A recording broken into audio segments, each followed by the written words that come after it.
call to order the Board of County Commissioners work session and regular meeting for July 14th, 2016.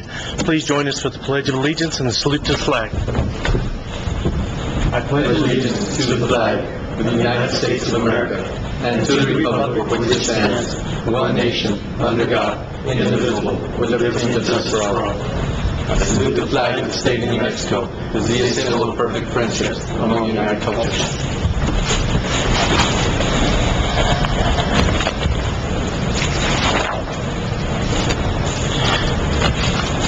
Okay, first item on the agenda today is the approval of the regular meeting agenda.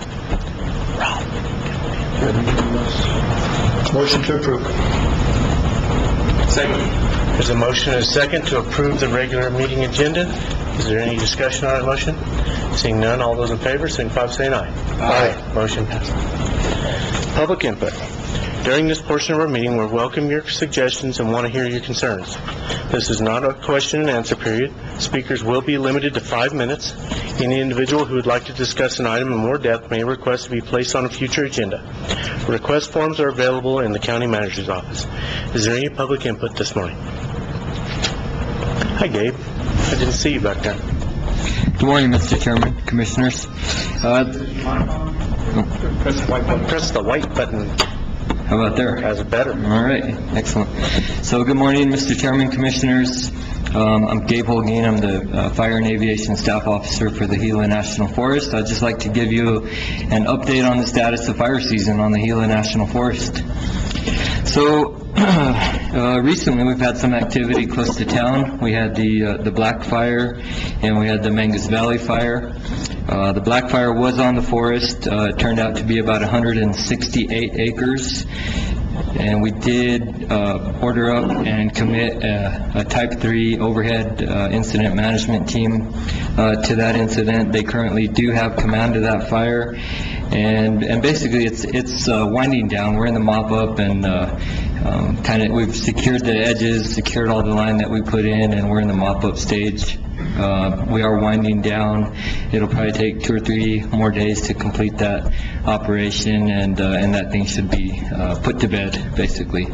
So, and then we did have the Mangus Valley Fire last night. I think that's what it was called, just west of town here. It turned out to be about 80 acres, and Randy did request some assistance from us, and so we did provide that. We brought out 4 single-engine air tankers, also 2 brush engines, brush trucks, and some miscellaneous overhead, and we were able to support their operation and successfully catch that fire last night. So it was a good coordination between the 2 agencies. So as far as outlook goes, well, last week the Weather Service told us that the monsoonal rains would be here today.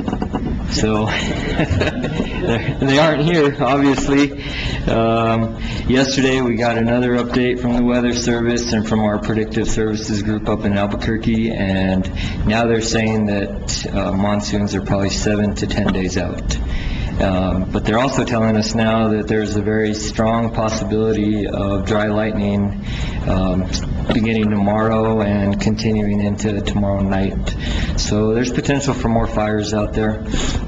As far as our indices go, our fire danger, where we're at with that, we started out, because of the wet winter that we had, we started out the year pretty green, and with these intermittent shots of moisture, we haven't really seen the extreme fire indices, and we haven't seen the extreme fire behavior anywhere near the a whitewater baldy year or a silver fire year. We're not anywhere near those conditions. We're still at average, basically, on our fire danger indices, which is a good thing. It's given us a lot of opportunity here on the Gila to manage some fire for some of the positive outcomes. Just for example, some of the fire behavior that we saw even here on the Black Fire, even though this fire was a full suppression fire because of some of the because of the Lockney in holding and because of the communication site up on Black Peak, the fire behavior that thing was exhibiting was really mostly ground fire. We were seeing 3 to 4 foot flame lengths on the ground, a little bit of torching in the timber, but not much. So it was really moderate fire behavior. It wasn't very extreme at all. But because of those values, we chose to suppress that and do that very aggressively, and we were successful with that. Elsewhere on the forest, we've been managing fires that are in more remote locations. We have the Black Range Complex, which is burning up by Black Mountain right now. It's probably about 2,000 acres, probably more than that today, and it's all ground fire, all good fire, just kind of cleaning up the forest floor. It's doing really good things, and so we've taken advantage of those opportunities all season long, and we have established containment lines for those, and we just work off of those and let the fire do its thing within those boundaries. And so that's kind of what we've been up to all season long. But the fire season doesn't want to end, so we're actually ramping up again at this point with the predictions for dry lightning. We're bringing in additional resources. We actually sent our smoke jumpers home about, I think it was July 4th, we sent them home. I just ordered up a plane load of smoke jumpers, and they'll be showing up later this afternoon. They're coming from Yellowstone, from Missoula, Montana, and from Grangeville, Idaho. Those guys will be here this afternoon and in place just to help us out with any new starts, whether they're suppression or managed wildfires. Additionally, I've ordered up some additional engines and some additional overhead to help us with the cause. So we're prepared. I mean, we're good to go with whatever starts happen and with whatever assistance the county might need or the state might need. So with that, any questions? Appreciate your report, Gabe. Thank you very much. Thanks, Gabe. As always, thank you. Appreciate it. All right, great. You gotta be careful, all right? Thank you. Further public input? Seeing none, we'll move on to the minutes. Approve or disapprove June 16th, 2016 regular meeting minutes. Mr. Chairman, I'd like to make the motion that we approve the June 16th, 2016 regular meeting minutes. Second. There's a motion and a second to approve the June 16th regular meeting minutes. Is there any discussion on that motion? Seeing none, all those in favor, signify by saying aye. Aye. Motion passes. Financial reports. Approve or disapprove July 11th, 2016 expenditure report. Linda, can you go through that report, please? Yes, Mr. Chairman, members of the board. There's a expenditure report for approval for a total of $2,316,830.26. And this is covering the period from June 14th, 2016 through July 11th, 2016. Included in these AP checks is a check to Wright Express Fleet Services for May fuel charges in the amount of $21,469.40. A check to AED One Stop in the amount of $12,565, and these are for AED units for the Cliff Gila Fire Department. A check to Gila Regional Medical Center in the amount of $12,000, and this is for an ambulance purchase for the Whiskey Creek Volunteer Fire Department. A check to Bank of Albuquerque in the amount of $239,558.09, and this is for a debt service payment for the DRT revenue bonds. A check to Bob Turner Ford in the amount of $53,308, and this is to purchase 2 Ford Explorers for the Sheriff's Department. A check to Reliable Chevrolet in the amount of $27,277, and this is for a Silverado truck for the clerk's office. A check to Linco Electric, and this is payment number 4 for the electrical upgrade at the courthouse, and that is in the amount of $18,854.64. A check to Malloy Dodge, and this is for 2 police trucks for the Sheriff's Department, in the amount of $42,142.09. And a check to Hallray Construction, and this is payment number 1 for office renovations in the amount of $16,647.20. The total AP checks in this packet is $1,874,094.28. And this also, we also included payroll checks for pay period number 13 and 14 in the amount of $442,735.98.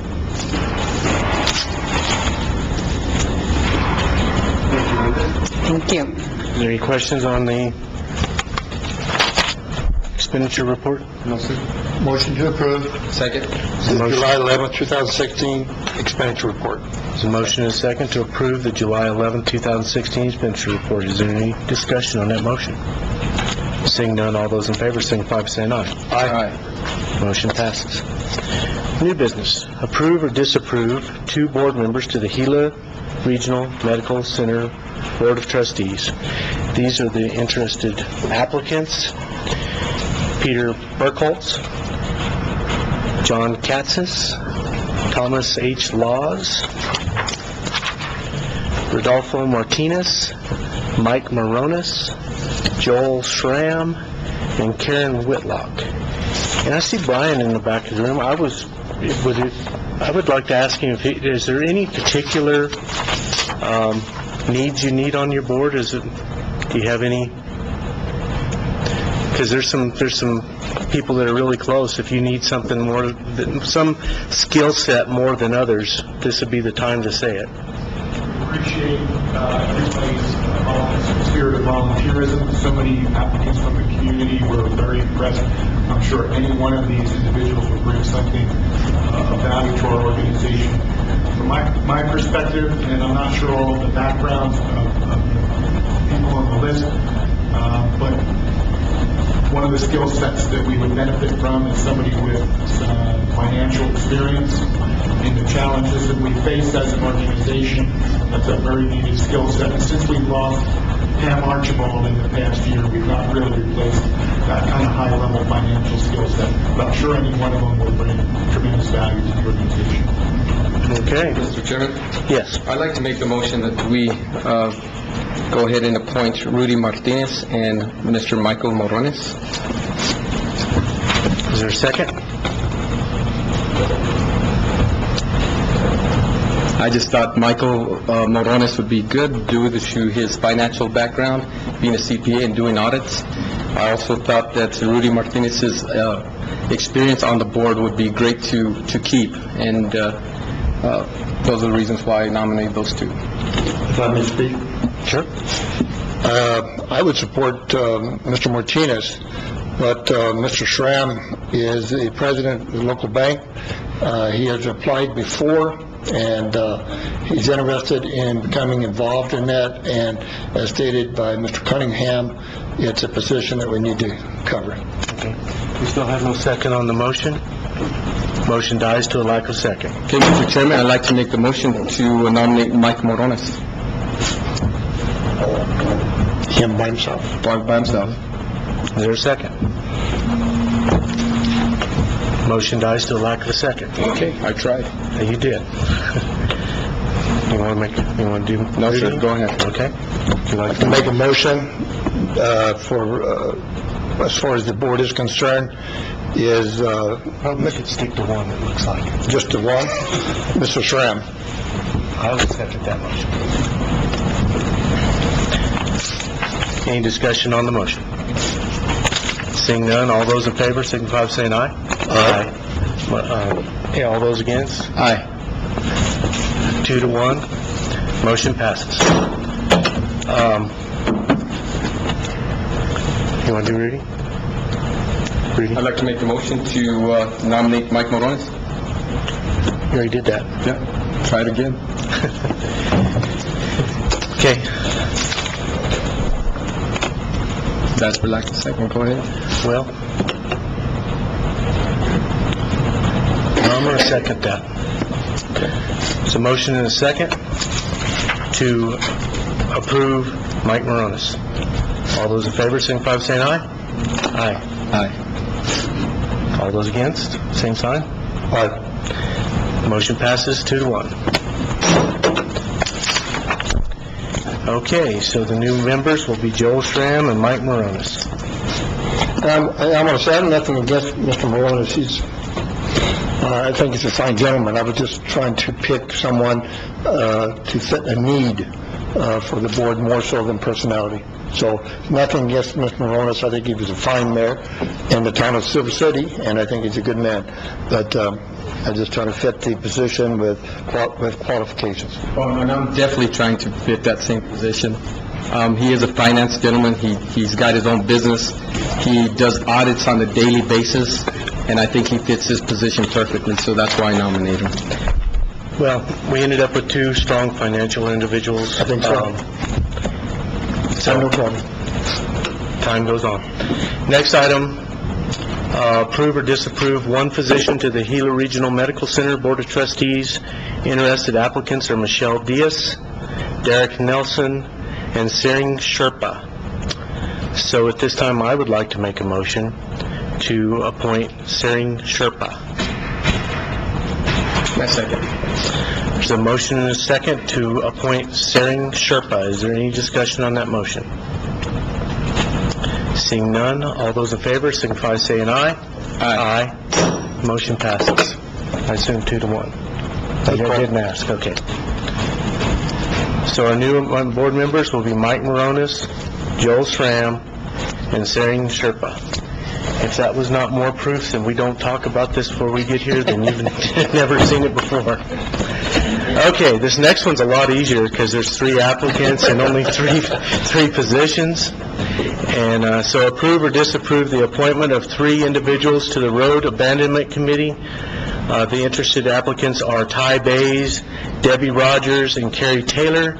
I'm sorry, Debbie, up front for the other 2, but can I get a motion? Mr. Chairman, I'd like to make a motion that we approve all 3, Ty Bays, Debbie Rogers, and Carrie Taylor. Second. There's a motion and a second to approve Ty Bays, Debbie Rogers, and Carrie Taylor for appointment to the Road Abandonment Committee. Is there any discussion on this motion?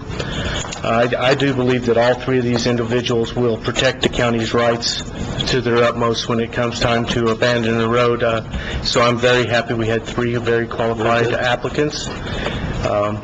We have a motion. Any further discussion? Seeing none, all those in favor signify by saying aye. Aye. Motion passes. Approve or disapprove an inventory deletion for the road department. Earl? Thank you, Commissioner Chairman. It's just some old equipment that's been replaced through the years, and I'm trying to acquire a new water truck, and this will help pay for that. Okay.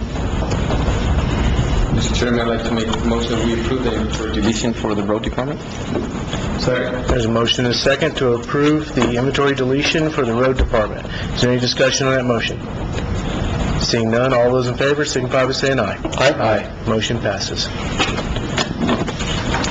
Contract and agreements. Approve, disapprove professional services agreement between Grant County Surveillance Program and the following contractors: Luis Alvarado, Anthony Lucero, Felix Ortega, and Christina Azello. Now, we're approving for all 4? Okay. We don't have to pick one. That's probably good, because it's obvious we're not getting along today. Please approve all 4. I'd like to make a motion that we approve those 4. My second. There's a motion and a second to approve Luis Alvarado, Anthony Lucero, Felix Ortega, and Christina Azello for the professional services agreement between Grant County Surveillance Program and the following contractors. Any can I get a motion? Any discussion on the motion? All those in favor, signify by saying aye. Aye. Motion passes. Approve or disapprove agreement number A1625, professional services agreement between Grant County and James Graham for the Day Reporting Learning Lab, JPO School. That is James Bubb, right? Bubb. Mr. Chairman, I'd like to make a motion that we approve agreement A16-25. Second. There's a motion and a second to approve A1625. Any discussion on that motion? Seeing none, all those in favor signify by saying aye. Aye. Motion passes. Approve or disapprove agreement number A1626, professional services agreement between Grant County and Gary Staley for the Restorative Justice Program and the Community Youth Building Program. Motion to approve. Second. A1626. There's a motion and a second to approve A1626. Any discussion on that motion? Seeing none, all those in favor signify by saying aye. Aye. Motion passes. Approve or disapprove agreement A1627, professional services agreement between Grant County and Robert Torres for the Strengthening Families Program and Youth Sessions. Mr. Chairman, I'd like to make the motion, we approve agreement A16-27. Second. There's a motion and a second to approve A1627. Is there any discussion on that motion? Seeing none, all those in favor signify by saying aye. Aye. Motion passes. Moving on to page 3 of 4. Approve, disapprove agreement number A1628, an amendment number 4 to the prisoner food service contract between Grant County and Summit Food Service. Charlene or Mike, do you have anything to add on that? No, this language is in the original contract that they can increase their prices each year based on the CPI. Motion to approve A1628. Second. So motion is second to approve A1628. Any discussion on the motion? Seeing none, all those in favor signify by saying aye. Aye. Motion passes. Approve or disapprove agreement number A1629, service agreement between Grant County and Presbyterian Healthcare Services on behalf of the Solutions Group to provide EAP services. Mr. Chairman, I'd like to make the motion, we approve A16-29. Second. There's a motion and a second to approve A1629. Is there any discussion on the motion?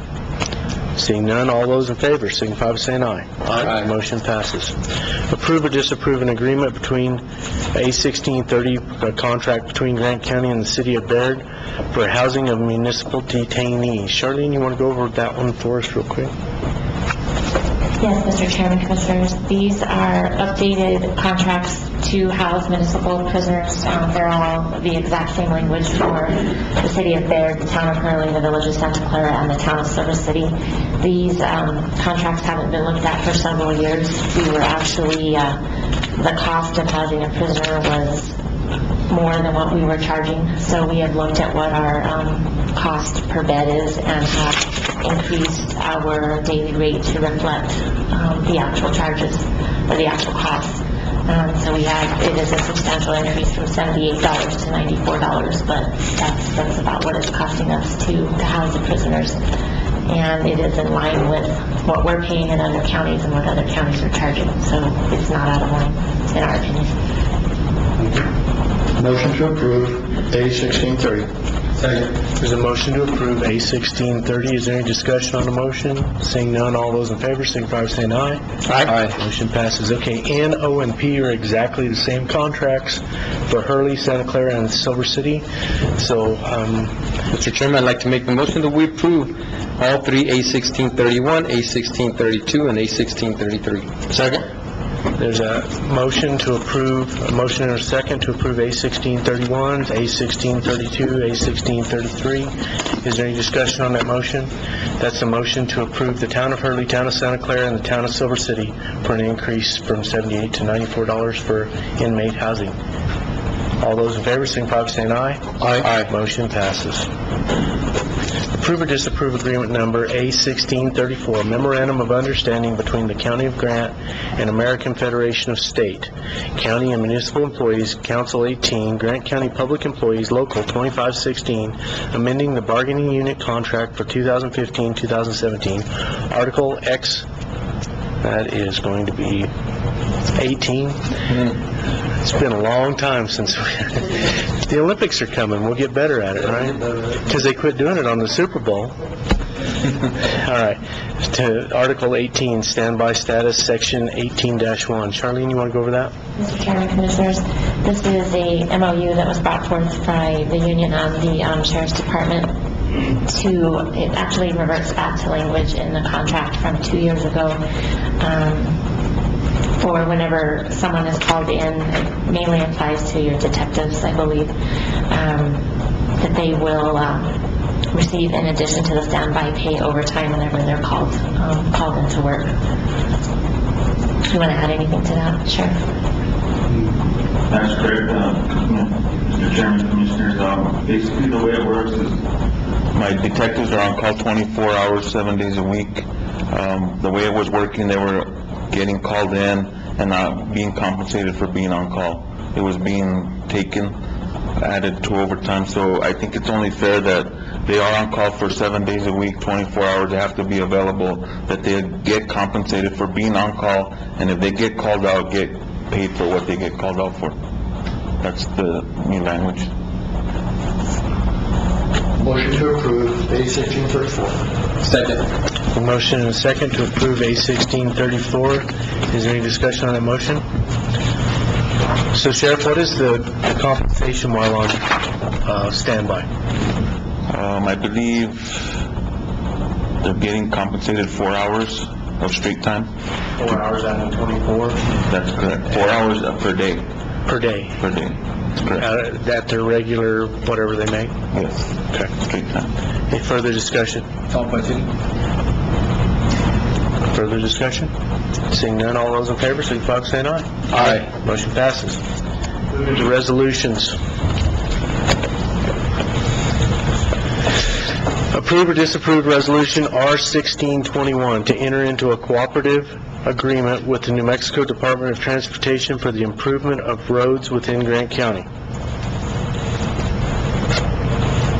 Mr. Chairman, I'd like to make a motion, we approve the resolution R-1621. Second. There's a motion and a second to approve R-1621. Is there any discussion on that motion? Seeing none, all those in favor signify by saying aye. Aye. Motion passes.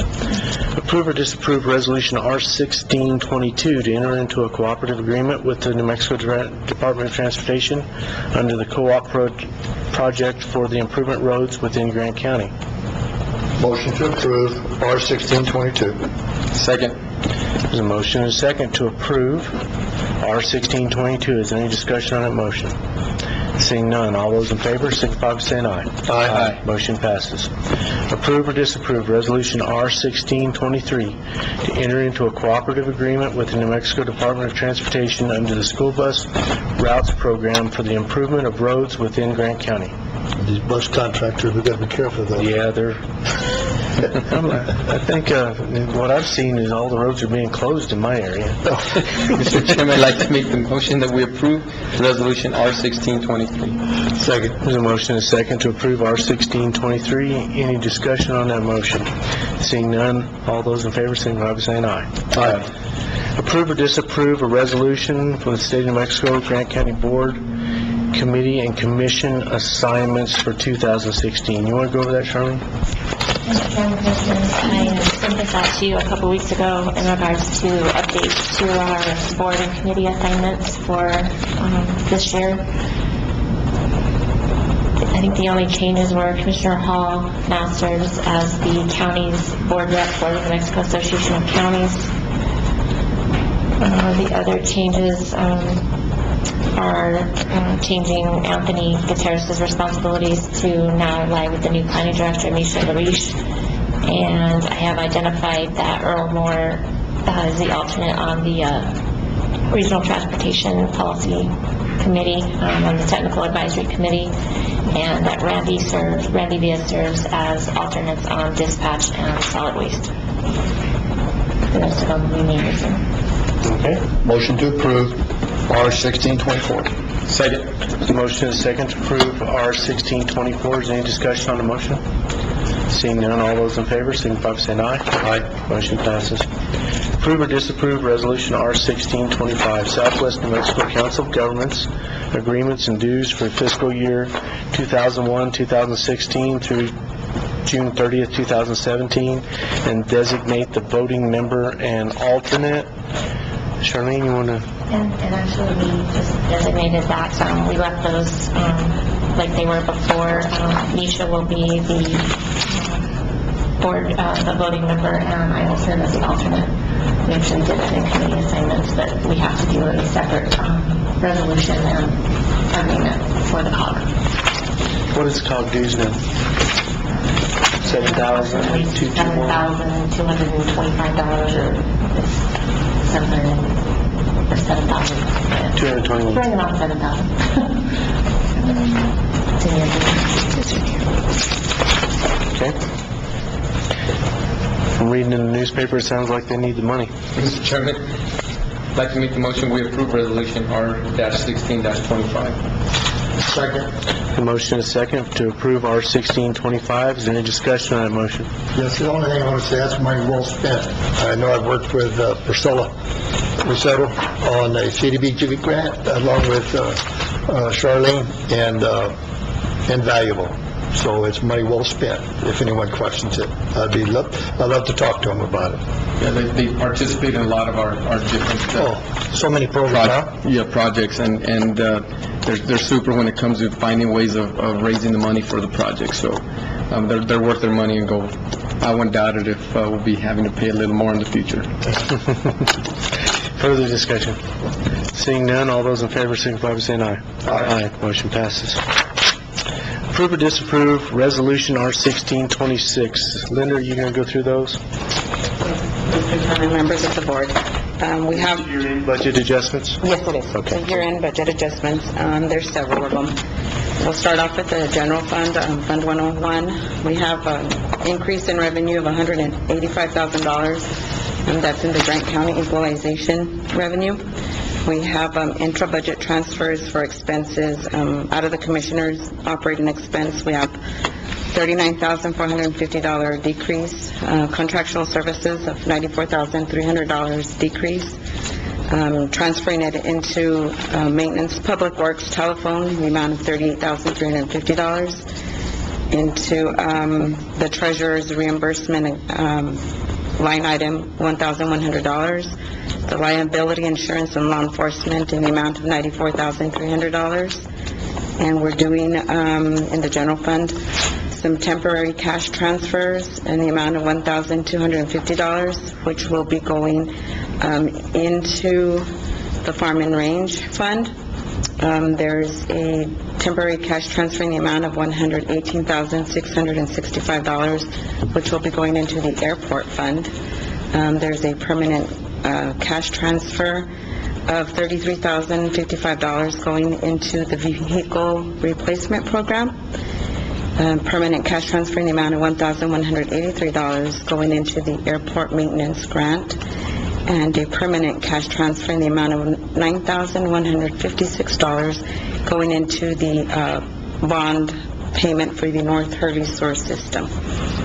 Then we have an increase in expenses in the Farm and Range Fund in the amount of $5,000. In the Animal Damage Control, in the amount of $723. And the transfer in from the general fund of $1,250. We have an increase in revenue for the Correcaminos Capital Outlay Grant in the amount of $19,345, and a total increase in expenses for the Correcaminos 2015 grants of $69,095. Then we have an increase in expenses in the senior services in the amount of $265. This is for the Gila Seniors Advisory and the Mimbres Seniors Advisory Boards.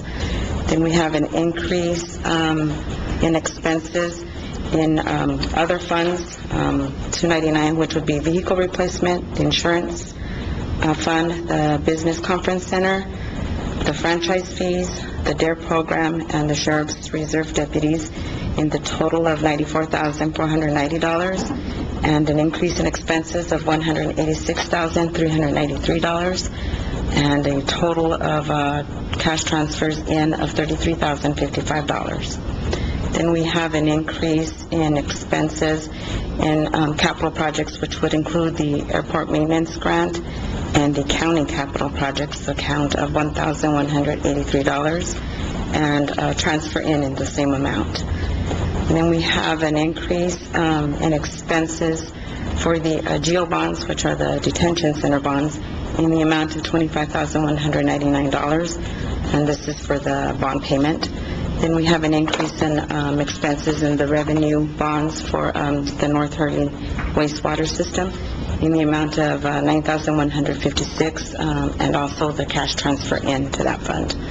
Then we have in the enterprise fund an increase in expenses and in revenue, and this would cover the airport fund and the Solid Waste Authority Fund.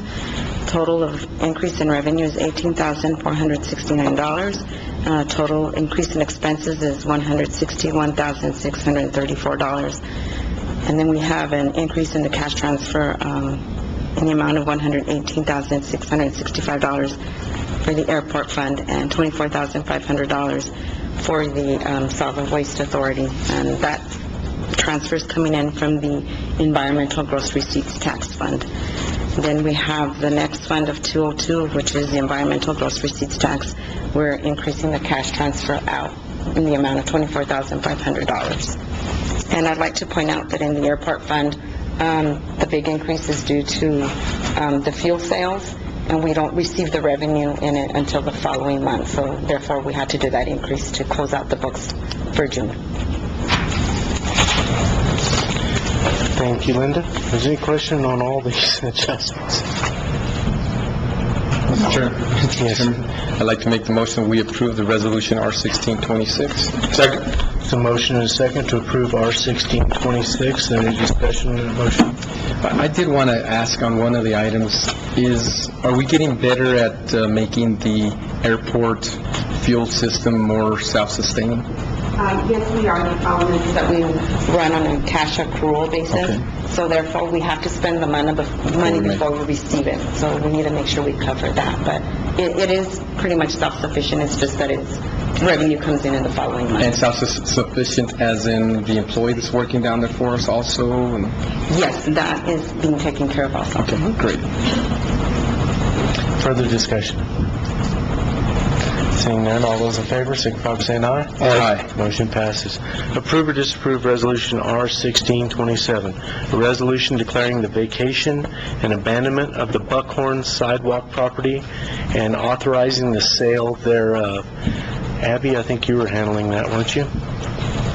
Yes, and Misha's also been helping with it as well. We've been working on this for a while. The Apex company owns the properties next to the Buckhorn and next to the Buckhorn, and for some reason, in the old town site, the map identifies the sidewalk area as part of the road, our road, which is is it Main Street, Debbie? I don't know if she's listening. That runs in front of the Buckhorn down the middle of PA.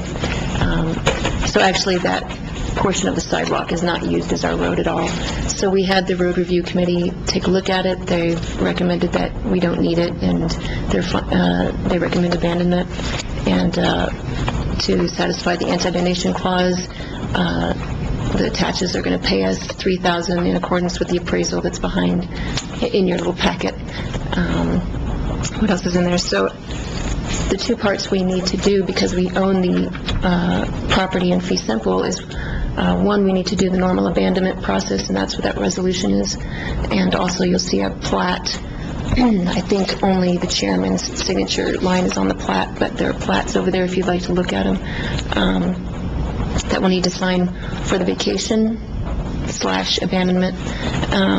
And also, we need to do a border alteration to satisfy the subdivision regulations. And so that plat will satisfy that.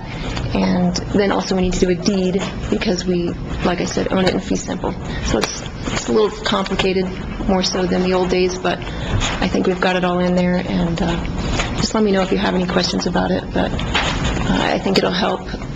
We have no need for the sidewalk, and I think it'll help the Apex company go ahead and sell the property.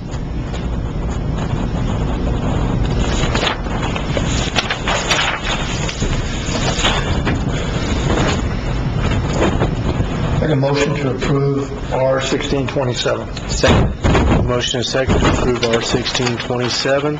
It's a resolution declaring the vacation and abandonment of the Buckhorn Sidewalk property and authorizing the sale thereof. Any discussion on that motion? Seeing none, all those in favor, signify by saying aye. Aye. Motion passes.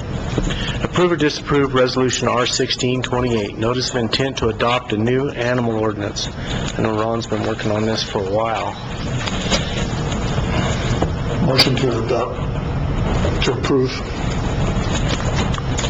Second. Okay. There's a motion and a second to approve R-1628. That's a notice of intent. That is not the adoption of. It's a notice of intent to adopt a new animal ordinance. Is there any discussion on that motion? Yes, I would like to speak on that. First of all, I'd like to ask either Charlene or Abby to discuss the process to the public now. Like the chairman stated, that this is just a notice of intent to consider the ordinance. And we will publish that notice of intent in the paper shortly after this meeting. And then on the next commissioners' meeting, in the meantime, people can come in and review the draft ordinance in the clerk's office.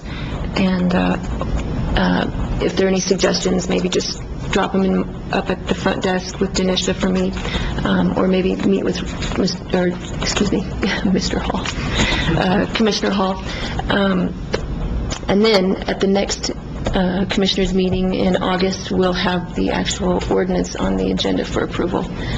So if you have any comments or suggestions, let me know before then.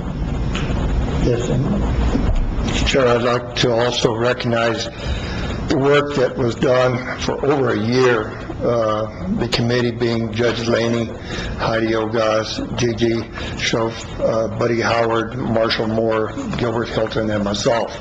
We put together ordinances from different counties, Ortero, Bernalillo, a draft that was put together several years ago by a group in Silver City, the current Grant County ordinance, Eddy County, Santa Fe County, San Miguel County, and Taft County, and putting that together. Then that was once we got that done, then we gave it to our attorney, which then she went over and made some changes to it. So we've done a lot of work. I want to thank that committee. We had a lot of meetings and a lot of great discussions and stuff, and I think this is going to be a good ordinance for the county and its residents. Further discussion? How many hearings will there be on this ordinance? 2, 3, 2? We have as many as you want, right? But all we're planning to do is to follow the normal process, the statutory process for adopting an ordinance. We could hold another hearing, or people can Well, this is our notice that we're Right, going to so do this, people- and I want to make sure that they come to this understand meeting, what they can do. If they get the ordinance and they read it and they see an issue, we need to know pretty quickly. Right, and I think the normal process for that is just, they get a copy at the clerk's office, and then if they have suggestions or comments, they either can meet with you all, or they can leave, they can write directly onto their copy and leave it in my box up in the front with Denisha. I'd like to recommend that we have one public hearing just to, start on turn. Maybe in a people a couple chance. weeks, because we'll have probably a month. It's about a month before we have it on the agenda again. We could have some sort of public hearing in a couple weeks. Would you all like to be involved, or you want us just to have maybe me and, Charlene take comments? I don't know that we have to be here, but if we We're wanted pretty to be, we informal when we could. do these public things. We'll just advertise, and then I think the last time I did one, I sat in here with the people that were involved in it, and we waited Just for went someone through to it. come in and make comments if we could That's do fine. that. Because then they have the next meeting when we're going to approve it to bring anything else up. Yeah, That's fine. that sounds good. All right. As long as they can address any issues that they may have. So there's a motion and a second to approve R-1628. Is there any further discussion? Seeing none, all those in favor signify by saying aye. Aye. Motion passes. At this time, I would take a motion to recess from the Grant County Board of Commissioners. So moved. Second. All those in favor signify by saying aye. Aye. Aye. Motion passes. I call to order the Grant County Indigent and Health Plan Claims Board. One item on the agenda today, approve, disapprove health plan claims for the March 2016 through June 2016. There are 35 claims varying between Gila Regional Medical Center and ambulance for $62,037.77. Mr. Chairman, I'd like to make the motion that we approve the health plan claims indigent fund for March 2016 through June 2016. Second. The motion is second to approve the health plan claims from March 2016 to June 2016. Any discussion on that motion? Seeing none, all those in favor, signify by saying aye. Aye. Motion passes. Take a motion to adjourn the Grant County Indigent Health Plan Claims Board. So moved. Second. All those in favor, signify by saying aye. Aye. Motion passes. Call back to order the Grant County Board of Commissioners. At this time, we'll have elected officials' reports, and we'll start with the sheriff. Thank you, Mr. Chairman, Commissioners. I'm going to go over a few stats that we had over the month of June. We were extremely busy in the month of June. I just want to go over my staffing issues. Currently, we are fully staffed, but on paper, I'm fully staffed. I currently have 2 that are going to the academy starting in August. So that I'm going to be short 2 there. And then I have 2 currently on FMLA, which that takes 2 employees off the street. So currently I'm 4 short right now in regards to that. With that being said, we had 706 calls for service in the month of June. Currently, our burglaries are on the rise. I don't know what to attributing to that. We've been trying to target certain areas. It's sporadic throughout the county. We don't have one designated area that they're targeting. So we've been extremely busy trying to locate these individuals that are committing these crimes. So I encourage the community to please, if they see anybody suspicious or anything suspicious in their community, in their area that is out of the ordinary, if they'll please call us, that we can get a deputy dispatched out there and see if we can make contact with these individuals and just see what they're doing out in the area. In regards to my civil process division, currently we're actually looking at promoting one individual to that, because I had one individual that retired who was the sergeant. So I have one vacancy in there that we're trying to promote. So with that being said, for the month of June, they had a lot of work. We served 285 subpoenas. They served 5 writs. They did 17 DVOs, and they did 14 round-trip transports to and from prisons and different places here in the state. So they've been extremely busy, being short-handed also, but we're getting by with what we have. Hopefully we'll continue to move forward. The only other thing that I want to bring up is, with everything going on in the nation in regards to law enforcement, I think we need to support our law enforcement officers and keep them going. With everything that's negative in the communities out in the nation, I think I appreciate everything that these deputies do for our community, and not just my staff. I mean, all staff in law enforcement. They do the best that they can with what they have, and we are put in situations where we have to make split-second decisions. We don't have time to look at the whole thing and make a decision. There's judgment calls that are made, and I think we need to support our law enforcement officers and keep them positive, keep them motivated to continue to do what they do, because it is a tough job and it is very stressful, and I just want to commend my staff for what they do. Other than that, I have nothing else to report unless you have any questions. Any questions for the sheriff today? I'd just like to add to that, Sheriff, is that, what you're talking about there is community policing. And anytime the community and the law enforcement are talking prior to an incident and communicating, then that's what we're missing in our nation, is that, where some communities are acting separately and in their own realm and thinking and stuff.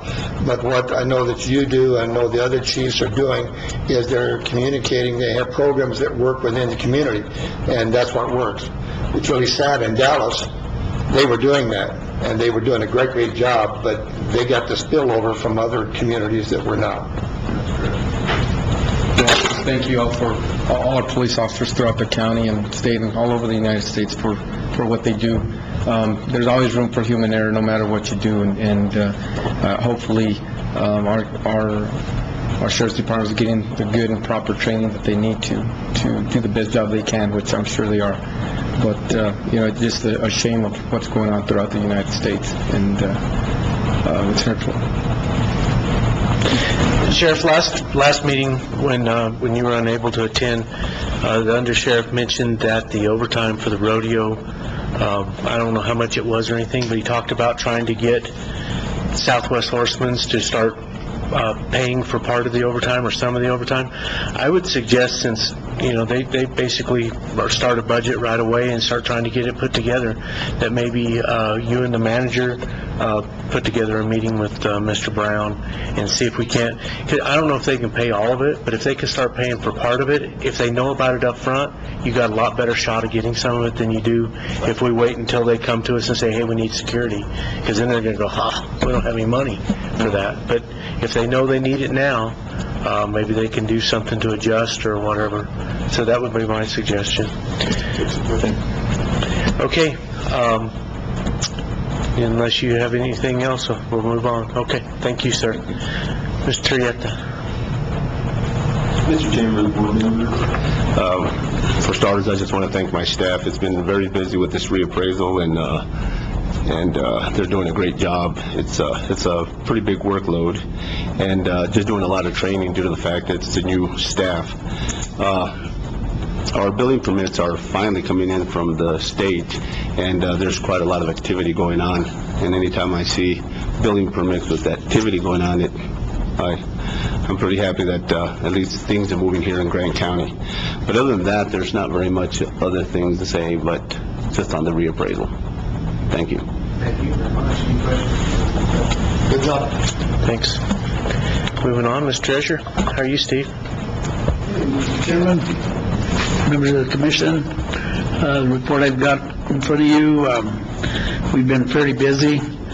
We were busier last month, but we still continue to be busy, and total collected for the county is $113,155.72. There's still almost $500,000 outstanding as the county's portion, but I want to emphasize that that's the 2015 taxes only.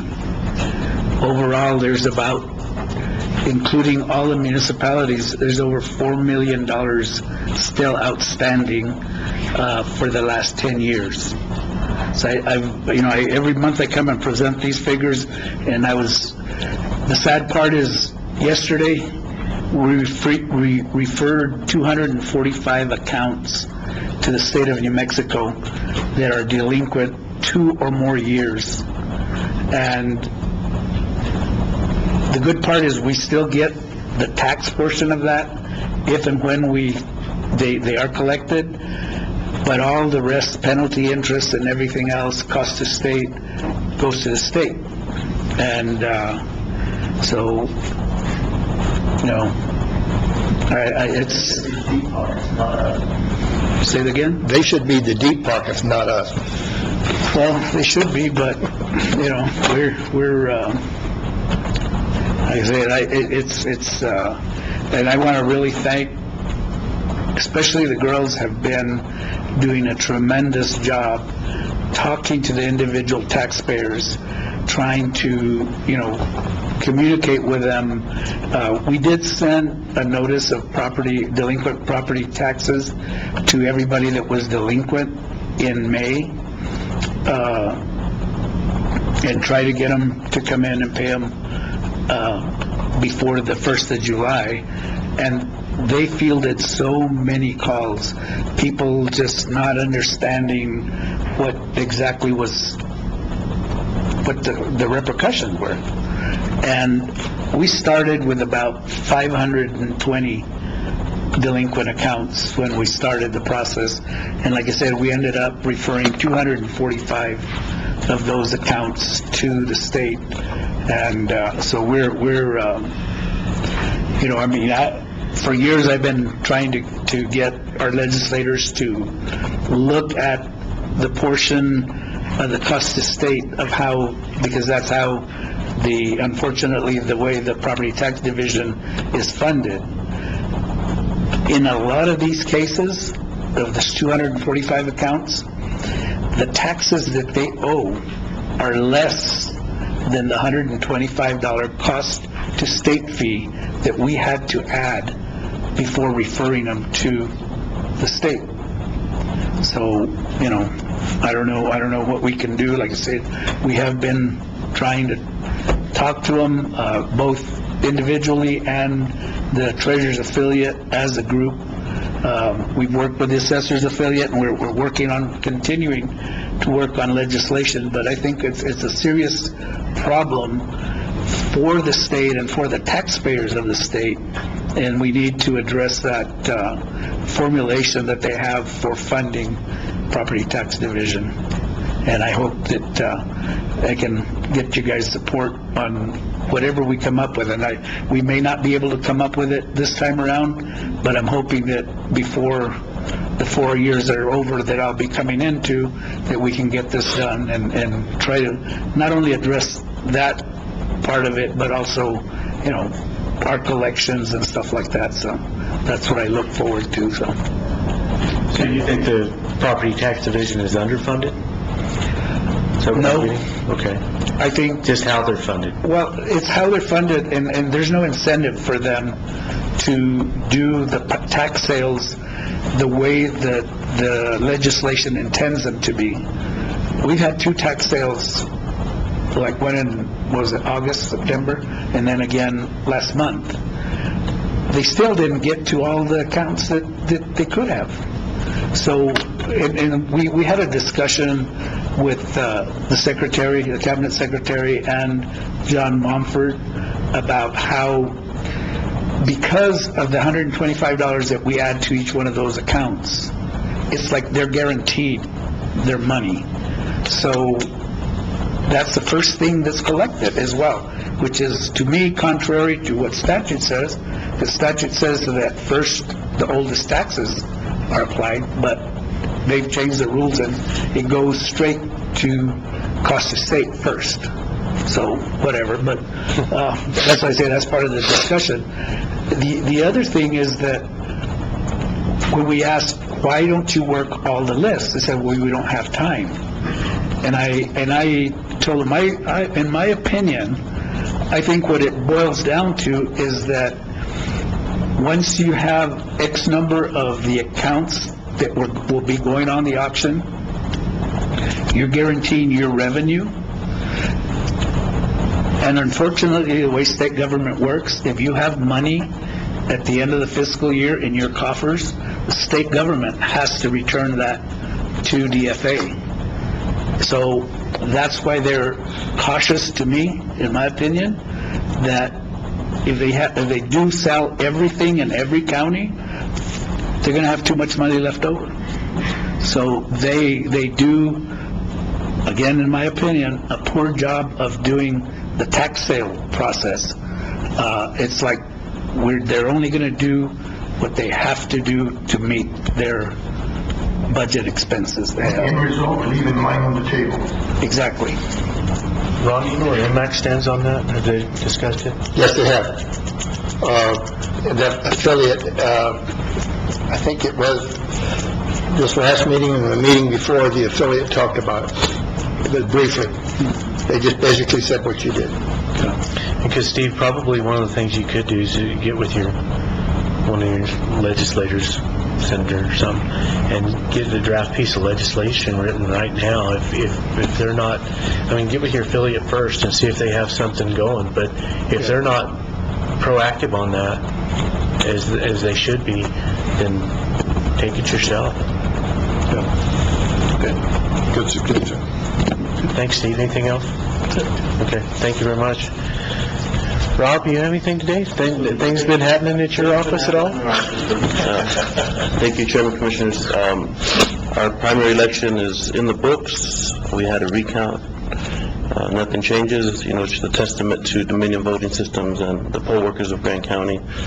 Those machines do what they do, and numbers didn't change, not one bit, not one little vote. So that's a good thing. Yeah. So those machines do what they're supposed to do, and they do them right. we're dealing with a little bit of a recall going on now, so we'll see where we're at on that. I want to thank Abby for working on that so diligently. Her and Melissa really took that upon themselves to get that done in a timely manner, so hopefully, I think we're scheduled for maybe a hearing on Monday, as far as I heard. There's maybe some other developments coming along the way. district court? District court. Do we know what time? 3 p.m., but there may be some other developments coming down the line, so we'll see where that goes or where that ends up, but we're in a time crunch if we want to get that recall done. And just to make it clear to everyone out there, if there is a recall, it's just a simple question that's on the ballot saying, hey, do we recall this member? It won't be Is it for listed each one? each one, if Keep or recall? keep or recall, and then, or just recall the member. So it wouldn't be to add another member into, that would be done through... So at what time period would they be recalled? Upon the results of, whenever we can have the election, which is the latest possible date, I believe would be, I think we figured September 19th or 16th. So they would be That's recalled. the recall election? Right. So they're off the board immediately? I believe Do so. you happen to know the process for... It's going to be through appointment. The current board members, from what I've understood, because there's 3 that will be recalled, we won't, right, if all 3 are recalled, it leaves 2 members on the board, which leaves a little bit of a problem getting a quorum going. So from what we've understood or been told, Well, if there's only 2 on there's the only board, 2, they there's have no a quorum. quorum. But there's also something in state law that would allow the State Board of Education, the secretary, to become a board member to appoint 2 additional members, and then the State Board of Education. So how many out of these 3 positions are up for election in February? All 3. All 3? All 3. So we're going to go through this big expense when they're already up? Possibly, yes. And that would be on the school You and I are lucky, district. we're from the other side of Yeah. the county. So that would We're all definitely just wrong. fall in the school district to come up with that money for that. So when is that election? If everything goes through, and September. September. But normally, though, 6 months. what would be the cycle? The cycle for those 3 individuals would be February. They would become on the ballot in See, but February. what they're First worried Tuesday in about February. is this board picking another superintendent like they picked the last one before the election, so... Just to add, what Robert was saying, there are 2 times that the recall could take place. One would be 50 days before the general Or election. 50 days after. And one would be 50 days after. So the one that Rob's talking about, the potential September 19th date, is the one before, but it'd be very difficult for the deadlines to be met for that election. So there's a possibility that if timelines weren't met for that one, it would get kicked over to 50 days after and fall in January. Because December 28th, I believe, is the 50 days after. And I assume at that time, they would probably throw it out. I don't know. So we'll see what district court decides, but there may be some other developments. So other than that, we really We're are... just gonna sit over there on the Yeah, other side of we're- the county and watch. We're trying to reset and focus for that big November election, so... There you go. And we'll have some dates coming up here at our next meeting to get with you guys and all those fun things. Now, Early voting and all of Would that. they still be the same machines that you're going to be using? Would they be available for following? Yes, we have enough, Okay, good. thanks to the voting convenience centers and the fact that now that, for this election cycle at least, we don't have to send any machines out to those rural locations.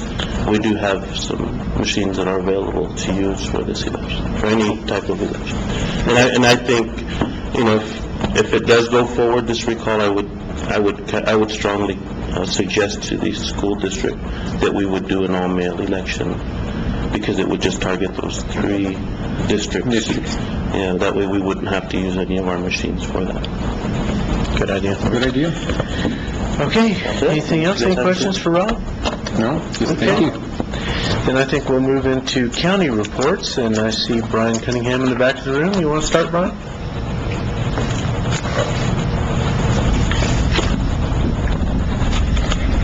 Good morning, Mr. Chair, Commissioners. Once again, I want to thank everyone who applied to support Gila Regional Medical Center's board. and I appreciate the deliberation by the commissioners, and we'll move forward and continue to work hard together. Each month I report on the finances from the previous month. We're about a week away from finalizing our end of the fiscal year, and our fiscal year ends at the end of June, and finalizing our end of the year finances. With your permission, I'd like to wait till next month, and then we can do the final, instead of going back to May, and finances are still tight, as usual in healthcare, but with your permission, I'll wait till next commission meeting, and then we can do the end of the year finances, if you're all right with that. Okay. The other thing I just wanted to highlight is we continue to grow. Things are tight in healthcare, but our approach to moving through this includes continued strategic, thoughtful growth. And we are at the next step in a project that we've been talking about for the last year. It's going to end up being a construction project to enlarge some of our operating room space and our labor and delivery space, and creating this women's center concept. So we're in the next phase of the architectural and engineering work, which will finalize the architectural plans and give us a final cost number.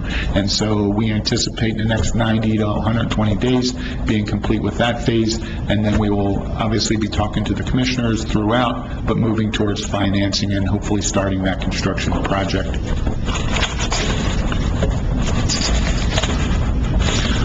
Our physician practice network continues to grow, and it's a real challenge. We mentioned that Dr. Sparks is retiring after many years of service in our community.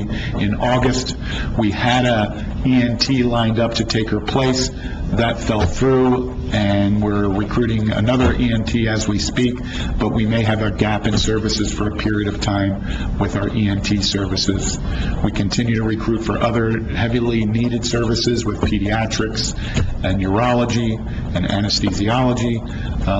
It's not just nurses that are hard to recruit in hospitals. Physicians are hard to come by also. And so that's the work we're really focused on. And I'd like to stand for questions at this point if you have any. There's been a movement for several years as far as those graduates that are using certain funding to get their degrees and such, that they spend so much time in rural communities. How are we tapping into that? We're tapping into that process. It's about a 2-year approval process to get involved in that loan repayment process, so we're in the middle of that process as we speak. That'll be an important part of our recruiting strategy. Just more and more, I'm hearing people talk about it's really difficult to get into, you're sick. They say, well, you got to wait next month or 2 months. You're sick. And I said, it's an emergency. Well, some of the people I've talked to are having a hard time seeing a doctor. Yes. And it's dangerous, because that's always been our selling point in this community, is that we have a great hospital, a lot of good doctors and stuff. But if you can't get in to see them, it doesn't do you much good. So I'm hearing more and more of them going to cruises. It's a serious challenge. I don't like that. Serious challenge across our community. At our family practice, we do have walk-in appointments, so we do bring people in. In addition, I know Silver Healthcare has an urgent care at night, and, other patients, if they can't get in, if they feel that sick, they come to our ER. But it's a challenge in our community for sure. As you know, our demographics are showing that we're getting more and more. I had someone describe it to me as Q-tips. We're getting a lot more Q-tips in our community. I said, what's a Q-tip? Retirees. Well, no. They got white hair and white shoes. Got it. And I'm a Q-tip, so I can say that. Got it. Well, and I have hair, too. Just maybe on the sides, but I have hair. Any other questions? Just on a positive note, I was in the emergency room about a month ago for a kidney stone, and I was treated fantastic. I really was, and please let your emergency room people know that it wasn't a good experience, because you never want to be there, but they made it as pleasant as possible. So Thank you for that. Thanks for that feedback. I'll pass that on. Yes, sir. So I know there's a new medical school opening up in Las Cruces, which we got to be excited about, to have a medical school in southern New Mexico. Yes. But is there any chance that we are able to work with them? I know their first class, does it start this year or next year? Yes, this year. This year. So they won't have residents for a couple years, but are we going to be able to work with them and maybe lure some of those those type people here, and because it's an OD, right? Yes. So it's going to be general medicine people that. Yes. Yeah, we've been in contact with them. They're actually going to be coming up to Gila Regional in the next month and doing presentations for Gila Regional, for all of the physicians and providers in the community, so we can create that relationship. That is our intent. That's a great relationship to work with, and just keep working with those nursing schools, all of Yes. them, just Yes. New Mexico State and Western both. We got to keep some of these homegrown kids here. I mean, however, it's hard to do sometimes. They'd be very smart.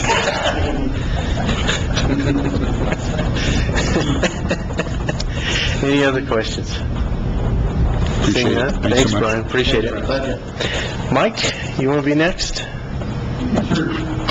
I respectfully submit my report for June 11th through July 8th, 2016. Item number 1 remains active. Item number 2 on our facility update, the detention facility is currently fully staffed. Our promotional opportunity corporal position has been filled, and we will be notifying the successful officer today. And we congratulate that officer on the promotion. Item number 3, the assessment is continuing to be active. Item number 4 on the training update, what I provided for you is what we're doing with our in-house training report, and these are all mandatory refresher trainings that we've started, and we will continue with recertifying all the officers throughout the year, make sure that all the officers are currently certified. So we'll be continuing with that, and I'll be providing you with the training schedule for each of the months. Item number 5 on the intervention, the inmate support program committee met on Tuesday, July the 2nd, and a couple of the agenda items were the ISP coordinators updates, and then we also had invited Centennial Care coordinators to attend the meeting to come in and give us some updates. We only had one that showed up, so anyway, we're going to continue with communicating with them and see what we can do to continue with the program and see what they can provide to the inmate support program. Our coordinator is doing, she's been coming in, she's been bringing in the committee to talk with the inmates, to prepare them whenever they leave, and then once they leave the facility, then they do a group, kind of a wraparound training for them, and provide them with whatever resources they need. And hopefully, it's been working out. We've had a couple of them that it's really worked out well for them, so we're working on that to increase our success rate with the inmates and helping them provide the services for them when they get out. Item number 6 on our recognition award program, Roxanne Sines, Officer Sines, has been nominated Employee of the Month for June 2016. Officer Sines is recognized for her dedicated service to the detention center. She has consistently volunteered to accept difficult job assignments and successfully completed those assignments. So the department commends Officer Sines for her commitment to the Grant County Detention Center. Item number 7 on our statistics, Grant County Detention, the average daily population for the month of June 11th through July 8th is 78, 19 more than last month. This is the males. High population males is 71, 10 more than last month. High population females is 16, 3 more than last month. Currently for July 8, 2016, there were 91 inmates booked into the facility. And this is just another statistic that I gave you between July 10th of 2015 and July 8th of 2016, which is a year. The average daily population confined in the facility was 67. The average length of stay for this reporting period is 39.52 days. Currently, the facility, I have the facility reports, the ARC report, and the CDA, which is the facility holding capacity by pods, and also the jail inmate confinement report. All these reports indicate that there was an increase in activity as compared to last month. Item number 8 on our agency arrest totals, Silver City Police Department at 90, Grant County Sheriff Department 34, New Mexico State Police 12, Baird Police 8, Santa Clara 8, Hurley Police had 4, WNMU Police had 2, and the detention center held 7 prisoners from Hidalgo County, 1 from Sierra County.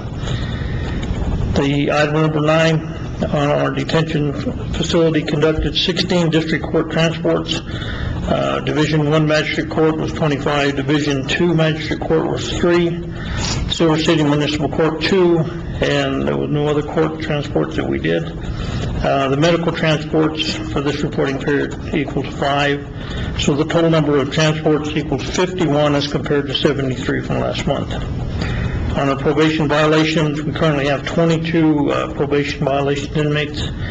Probation violations awaiting transport to sentencing facilities during this period, total 9. The average time, and I know Commissioner Hall, you had asked for the time last meeting, so, and this is just an average length of time, because the problem is we have to wait for either the facility to have room to accept those inmates that are awaiting transport, or we're waiting a transport. So there's a bunch of variables in there, but the best I could come up with is that it's about 30 days, and this is an average time that after they have been sentenced and they're awaiting some type of transport. So this is an average length of time that we have to keep them in the facility until we can get them transported out. So that was the best I beg your pardon? $97 a day.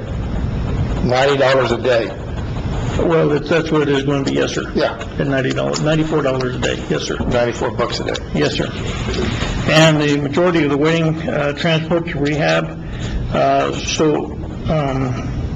the majority of those that are waiting to leave the facility are waiting for some kind of a transport to a rehabilitation center. The total inmate charged with warrants is 54. Again, you can see the difference between the total number of inmates from what we had, 91, 54 of those have been arrested on warrants, and 22 of them are probation and parole. So the total number of special managed inmates that we have currently right now is 11. That's my report, sir. Thank you very much, Mike. Any questions for Mike? Yeah. You know, statewide and nationally, Mike, we're hearing a lot of discussion about the heroin problem that we're having. Are you seeing that in your facility? Yes, sir. And how are we addressing that? Actually, what we're doing is we're addressing that again with, we're doing what we can with the inmate support program, but specifically what we're doing is we're trying to address that medically within the facility itself, and we're doing a medical approach with our healthcare services, and we're doing the overdose withdrawal protocol, and Here on the committee with TUCASA, and this has been our issue all along, is that we're addressing things like this in our detention center. That's not the place to be addressing it. It should be a treatment center. The detention center is not. The better care is always a treatment center. So I appreciate your guys' support in the past on this, because it's really important. Because we need to move it out of there, because it's just a risk, high risk. And then the health and the recovery of the inmates is very important, because the withdrawal on heroin is very severe. Not as severe as alcohol, people may not know, but still very, very severe. And so I appreciate you. It's an extra burden on you and your staff, and I appreciate you dealing with it. Thank you, Commissioner Hall. Also, also with the addiction, there also comes the mental illness issues that are brought on by the addiction also, which is kind of, gives us another thing that we need to address when they're inside our facility. Thank you. Yes, sir. Thank you. Next, we'll move on to Misha Larsh for his first report. Good morning, Chairman, Commissioners. Can I interrupt you real quick? Yes. Can you tell us officially how to pronounce your name? My given name is Michael. I go by Misha. And the last name is Ladish. Or Ladish, okay. I've heard it a few different ways, so I said I better ask this. I have the history of the office and got the whole picture. Yes, you did. All right. I've been working on the ICIP. I do have a preliminary based on information from the directors and commissioners. We'll be taking that out for public input. We've got a couple of meetings set on that already. Started just recently getting something moving on our comprehensive land use plan, and asset management plan. Those are two big issues that we need to get done to continue funding sources. So I'll be getting that started. With Tucasa, we did get the capital outlay bond of $186,000 that was sold. The agreement is set to go in place in August. DEA is almost complete. Biological and archaeological surveys are done. I'm waiting for copies on those. We have an order into PNM for the power, but we still need a physical address from the town of Silver City. The architect placed the order with the town of Silver City, and I have not received that address. However, PNM said that they can move forward, but we do need to get that to them. I do have a meeting with the Essential Air Service scheduled for July 22nd, where we're going to be discussing Boutique Air and their services. So if you guys have any input that you want me to take to that meeting, please let me know. We got, we did a, what I would call a pre-bid conference on the North Hurley Road. Chairman Caston made a little joke about that, but we're going to be moving forward with what needs to be done to get that out for bid, and looking to hopefully bid that in about 30 days. And the geotechnical has been ordered and should have it done for the Santa Rita Fire Station. And we did have some change requests for the LS Mesa Fire Station, but those changes need to be reevaluated, in my opinion, after I saw the input from the architect on those, so I'll be working on that. That's what I have. No, I just, he mentioned the $186,000, and I see the Senator Morales in the audience. I know he's going to recognize him, but I think this is an excellent time. We appreciate your support on that, Senator. We'd have never got it without you, so thank you very much. So we'll move on with county reports, and Senator, if you have something to say after county reports, we'll give you ample time. So we'll move to Earl. Thank you, Mr. Chairman, Commissioners. While Mr. Morales is here, I'd like to thank him. They are started on the roof out there. They should be by Friday, probably have that main roof over the main shop done. And I think they'll probably have it wrapped up. Probably takes them about another 30 days. It's kind of a slow process because they are removing the old roof before installing the new one. So they're having to do it one piece at a time on there. But things are moving along there. The new chip spreader will be in probably Monday or Tuesday, and they'll have somebody down here next Thursday to train us on it. And the following week, it'll go to work for a couple of weeks. We'll finish up the chip sealing that Grant County has and that Baird has. And then the city is supposed to start August the 1st, and so I'm going to send a couple of guys over there to help them out, get that done. Rosedale Road Southwest is going to start installing the culverts over there on Monday. And as soon as I'm done chip sealing, I'm going to move a crew over there August 1st also to start milling that up so we can get that project underway. Other than that, that's all I've got. When does the North Hurley stuff start? Well, they're going to probably try and put it out for bid. They told us in about 30 days, so we're probably looking at September, maybe the 1st of October before there's actually anything done over there. And like I was telling you, it's a short project, but it's a major project on there. So we'll just have to get coordinated and see what we can figure out to do with the school bus over there. Yeah. The more I'm thinking about that, the more it's going to be hard. Okay, thanks, Earl. Randy, any fires? Thank you, Mr. Chairman, members of the board. Yeah, just real quick, the Mangus Valley fire that Mr. Holguin just mentioned while he was here. I just want to thank a lot of the departments that were on scene last night. It was Whiskey Creek, Gila, Cliff, Fort Baird, obviously Tyrone, it was their district, and PA Fire, along with Silver Fire. So it's a coordinated effort that we're working on in the last couple of years, and I think it's working very well. Also, the Forest Service, without their air support, I think we would have had some damage last night to some structures, but with that air support and working with the federal government, Leo Trujillo was actually on scene with us, coordinating that air support, and I think without that, we could have had some structure damage, but we were able to get to it. It turned out to be around 90.9 acres. We GPSed it this this morning. So we're still out there. It's still active. I'm not going to give you a percent contained. It is contained, but we still got some hot spots in the interface of it. What we try to do as volunteers is try to get around the fire and get it in within 2 or 3 chain lengths, or a chain which is 66 feet inside, and keep that nice and cold, and then kind of work the inside with that. So people are going to see it went right up to the highway on 180, about 20 miles west of Silver City. And so we have crews on there right now, Tyrone, Whiskey Creek, along. We did order up some Forest Service personnel to help us with that today. So in the process with that, if something happens in the forest, obviously they have to get off and go take care of that. So I just want to thank all the agencies involved. Silver Fire, Tim Hydrick was on scene as well with us last night. So everybody did a great job. It's going to take some time. People will be seeing a lot of smoke in that area.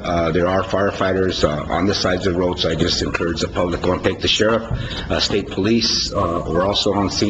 DOT had to come out. We had to shut the road down for about an hour with backup traffic. We tried to get one lane open, and so with the sheriff's department and state police and DOT, eventually we were able to get it fully open probably around midnight last night. So traffic is flowing. Just want people to be careful.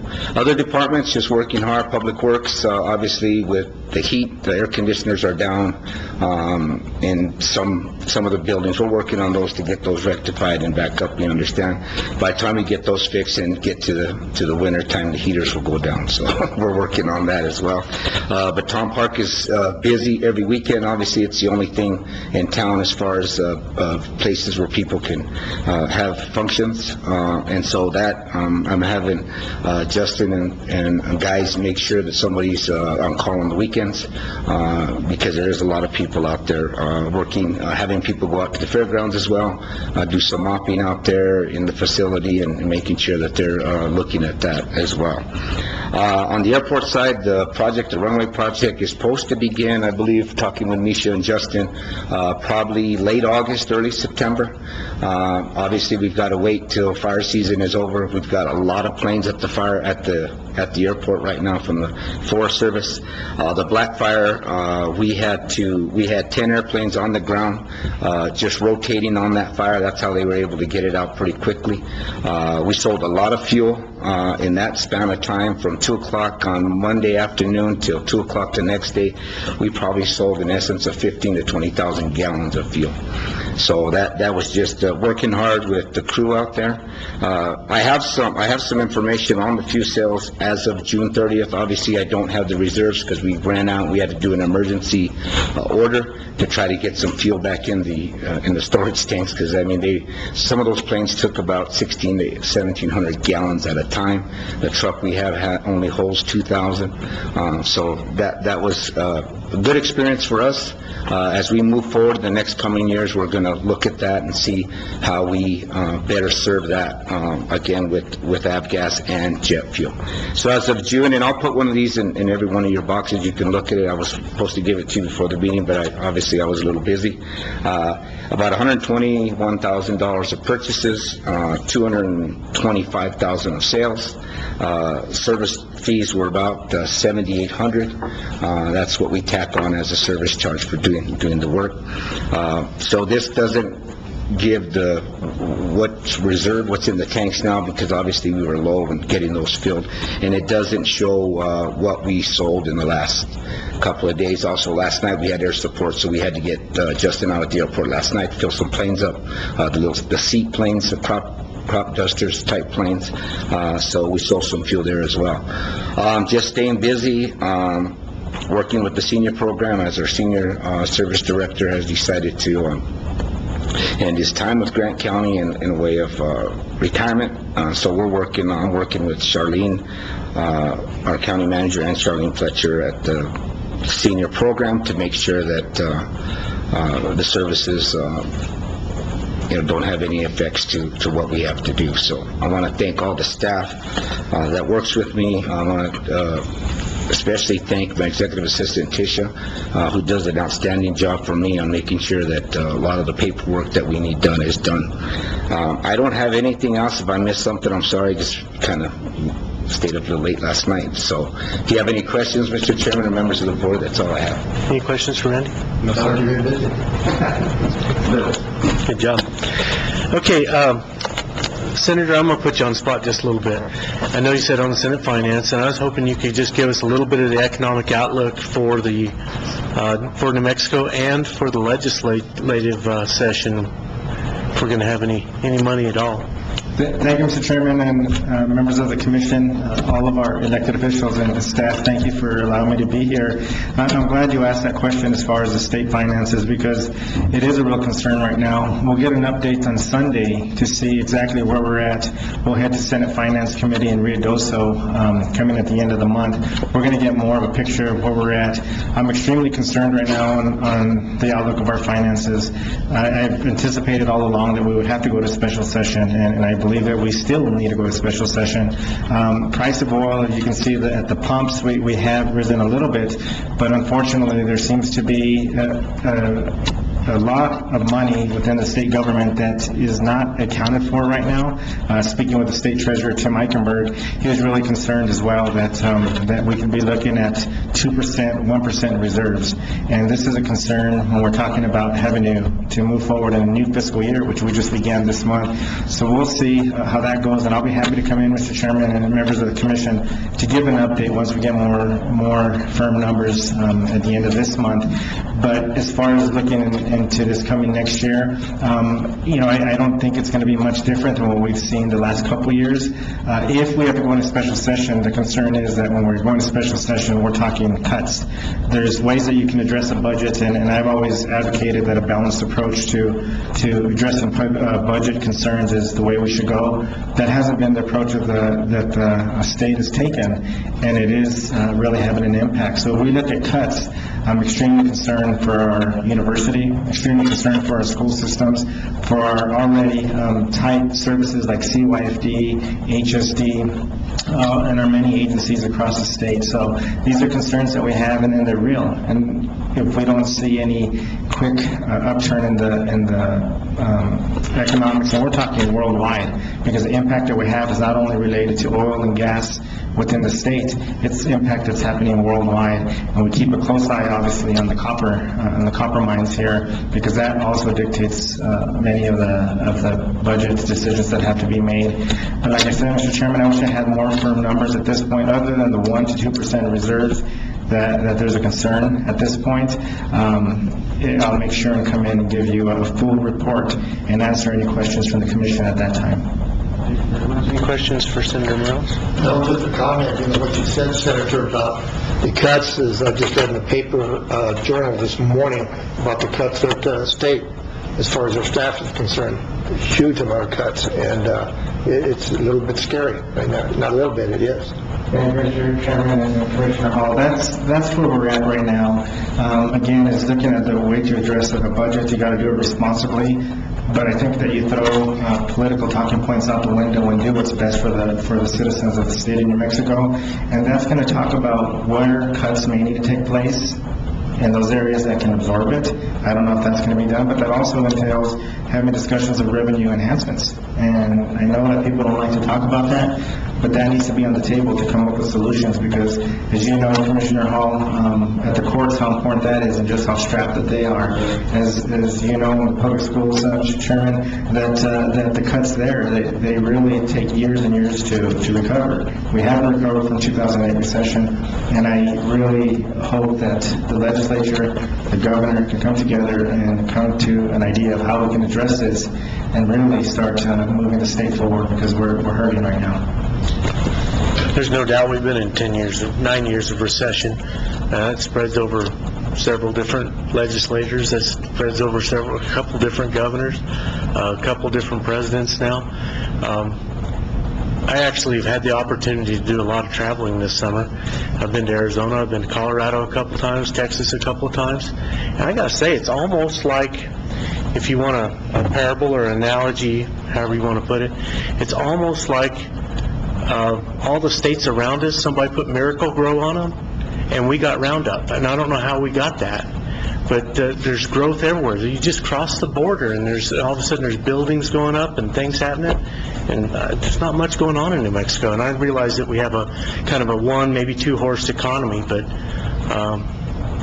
I hope that somebody up there's smarter than me is really putting their brains to it, because you're right, we're lagging the nation in about every category now. So Thank you, Mr. Chairman, and members of the commission, elected officials, staff. I'm open to any suggestions you have, because this is the point that we're at, is where we put proposals together that I think would help us, as other states have benefited from. They haven't seemed to go anywhere, but now we're at a point that we have to make those tough decisions. I'm open to any suggestions you have, and many people around here are smarter than I am, so I'd like to learn from you as well. Well, I think you said it, Senator, they're going to have to put their political differences to the side and think about the people in the state of New Mexico. Thank you very much for everything you do for us, Senator. I know sometimes it's real hard to get a hold of you because you're always in Santa Fe and working for us, and we appreciate what you do. That's all we can say, and hopefully we can all get together and figure out some things. Hopefully some of this ISC monies that comes in will help us in the future. Hopefully some of these reservoir projects can help this area in the future, because I really feel that those projects will help our economy. So hopefully those future projects are going to make a big impact for us. But other than that, just thank you very much for all this stuff that you do for us. thanks, and sorry for putting you on the spot when you just walked in.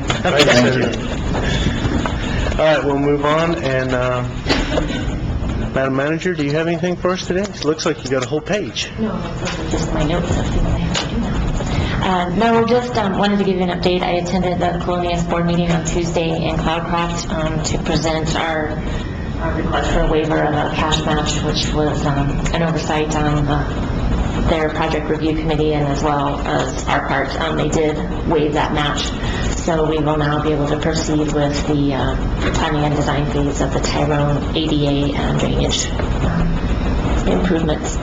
They did present some changes to their application process. There's some policy revisions and changes that we will be able to make some public comments on, and quite a few changes coming up in the future with that program, which seems to be for the best. But I was relieved to be able to get that waived, and we can move forward and have our ducks in a row and go back and be better prepared and have successful applications in the future, hopefully. That Tyrone, that's where they put the little yellow mats at the corners and all that.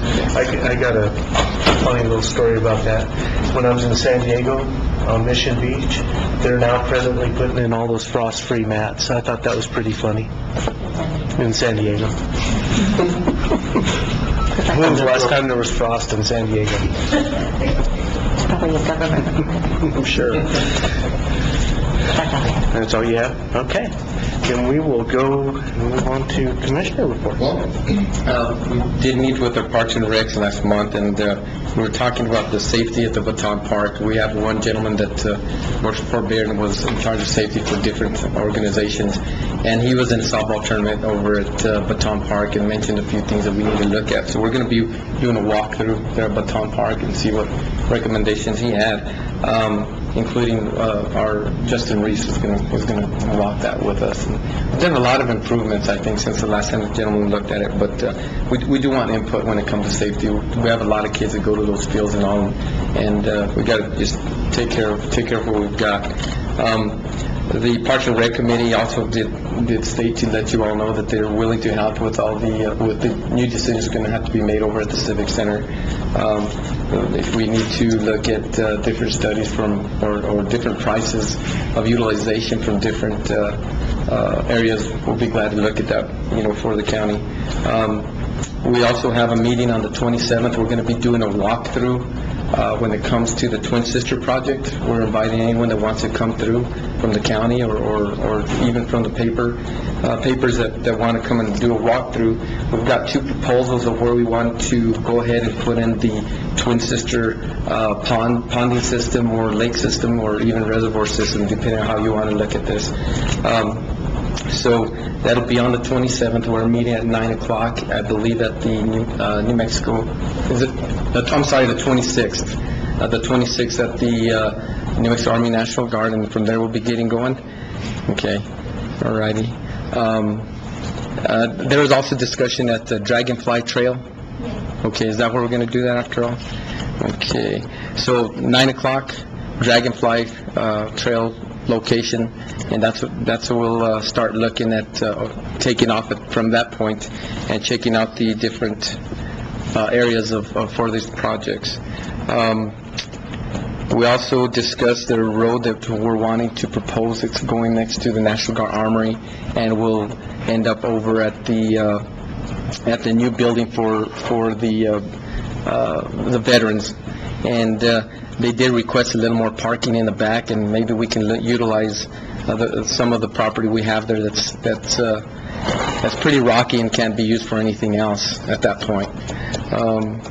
We also completed the drainage project. I went and looked at that. It looks really good, Randy. Tell the guys they did a really good job.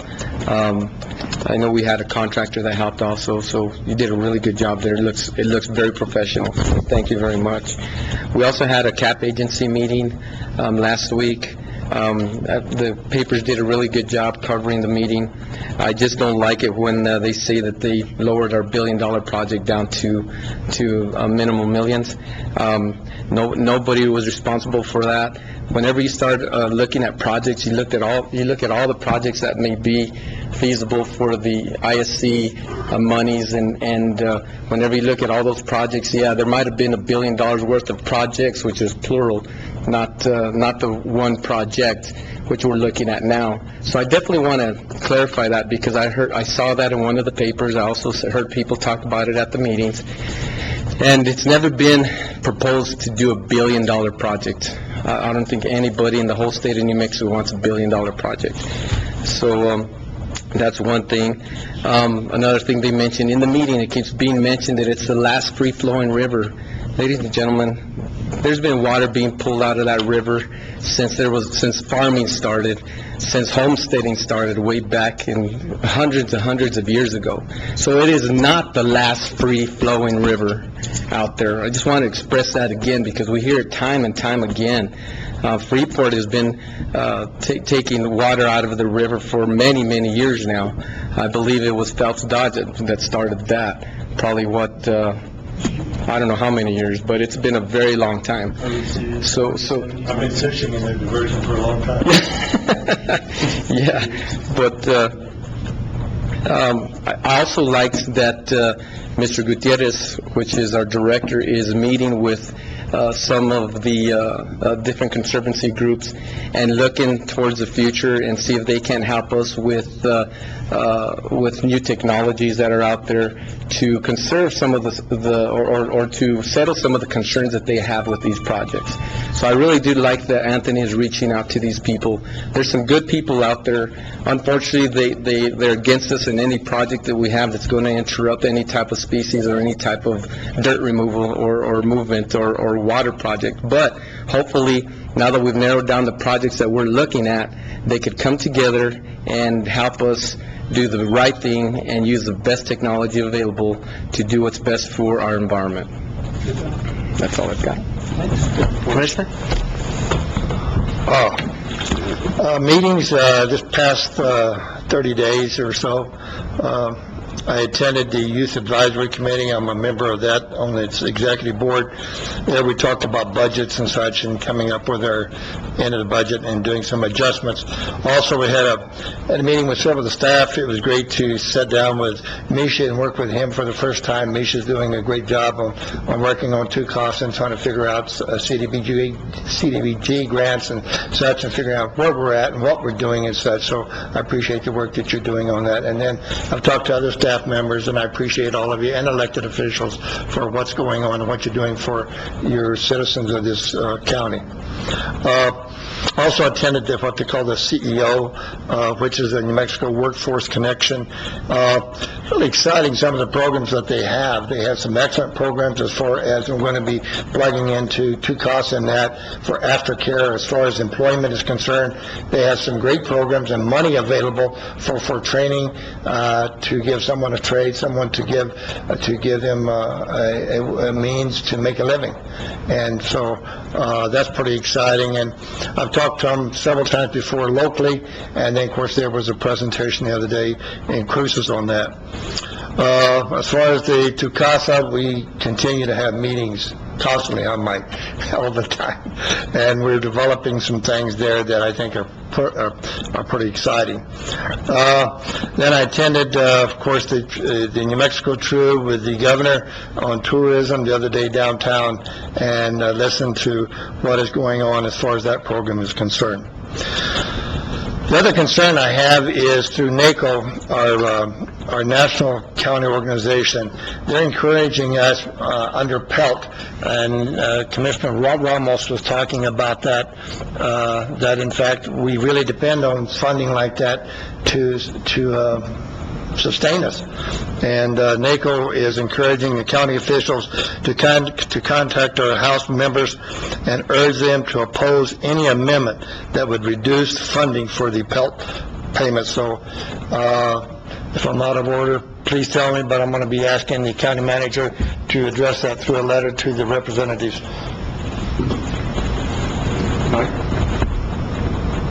Mr. Chairman, Commissioner Hall, in reference to Tucasa, the meetings that we've been having, as you were talking about the jail population itself, I was recalling the meeting that we had with the judges, and one of the comments that came up was the new sentencing guidelines that may be coming down, if you recall those, and that's something that's going to be really important to Tucasa and also to the jail population, because if they come down with those standards and those jail population, those release standards, those individuals with petty misdemeanors and misdemeanors will be released OR.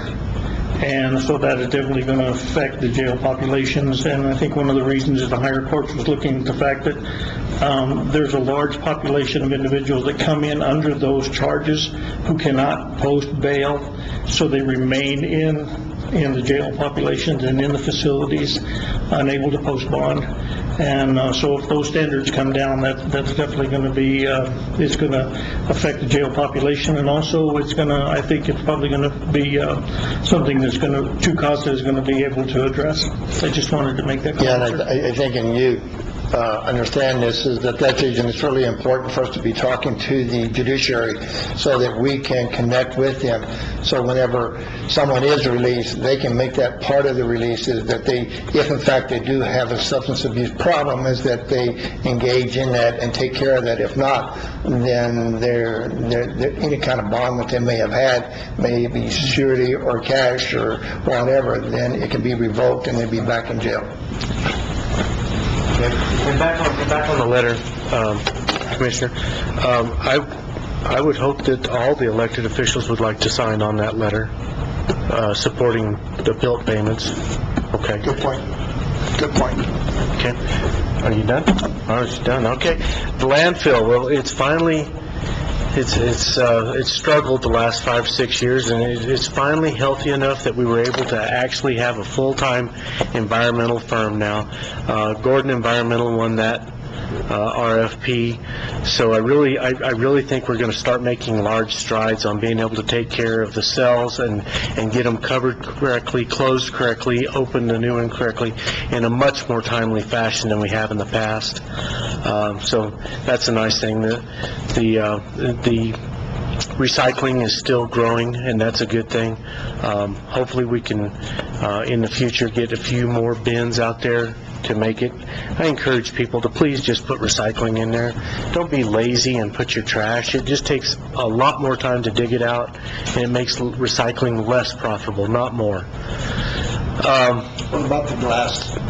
The glass is not working out. They never could get the glass clean enough to crush in a timely. Yeah, it would cover the screens on the crushers, and then all the material would just run off, and then the contractor would have to send guys up there to clean all the paper off the screens, and so it just never. Yeah, it wasn't working. There's a bunch of base course out there that has glass in it though, and I think he's going to finish whatever he has down there. But yeah, it's just not working out. They couldn't keep it clean enough. And that's another thing. It's just too bad. That was the public. We're not able to do that. I want to make a remark about the hospital board appointees.